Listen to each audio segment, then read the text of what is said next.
velkommen til Rasmus Challenge. I dag der skal vi lave sådan en smagte, og det handler om, at vi skal trække.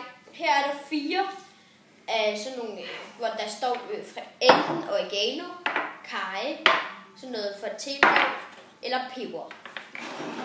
Og så, hvem starter? Tror du, det gør det efter? Det gør jeg. Karry. Ja.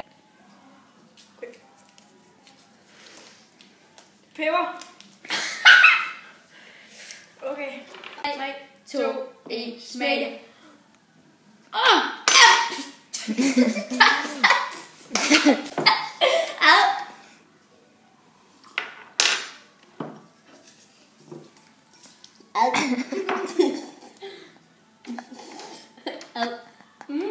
Godt, du gamle.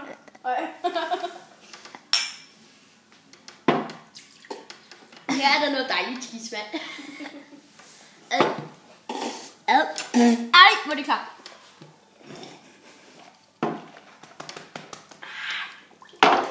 Men der var mad. Ej.